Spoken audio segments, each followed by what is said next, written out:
What up, though, Hondo? What's poppin', y'all? Today, man, pretty much deleting this heater core hose. You see, it's kind of ghetto rig, but it was leaking and shit. So I had to disconnect it. I had to disconnect this part right here, and this is the part right here. It's got that little piece which I'm gonna keep this piece. You know what I mean? I'm gonna take this off and keep it, just in case I need it again at one point in life.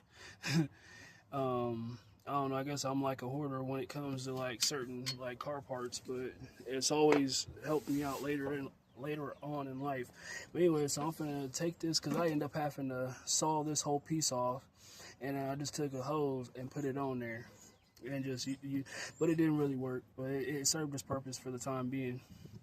But so I'm gonna take this off right here, and then I got a hose, so I'm gonna measure it or whatnot. And it's gonna wrap all the way to like how this is, all the way to the back. I end up having a barb fitting, which this is it right here. If you got a 95 Chevy Silverado, and you can kind of see it in the back, right there. That's the barb fitting. That's what we call. And then that hose right here connects, it goes on to that. So it's kind of like deleting this part right here. So yeah, so that's that as far as that, and I'll be back with another video just to show you, I finished up and all that, because I'm not getting the proper engine temperature.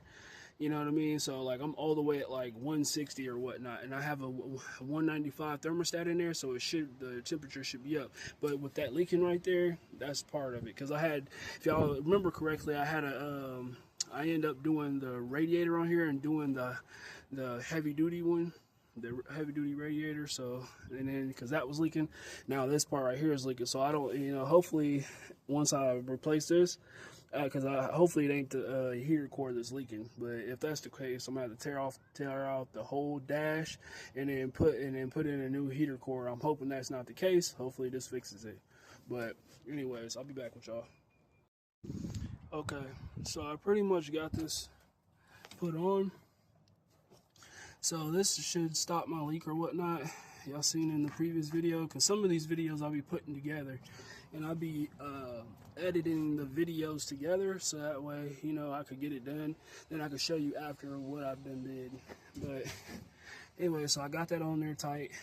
This hose ran, so this should be okay. You know what I mean? Like, I should have made it a little shorter, but it ain't gonna make no difference. I'm gonna go get some more antifreeze, put that in here, and I still gotta put on this alternator, but that's gonna be in another video or whatnot. So yeah, so everything as far as that. So I deleted the heater core, had to cut off this right here. If y'all know, Ended up taking my little grinder, cut this off, and tried to fit it in here, but that didn't work out so well because it was leaking. Plus this thing right here was leaking bad as hell, so throw that right there for right now. And I ain't worried about the antifreeze just dripping on the truck. I'm gonna go wash it and go give it a good bath. You feel me? So yeah, put this back on here. I think these things are like, I found these at the junkyard. I think these things are really cool right here. Like, yeah, I think them are cool as shit.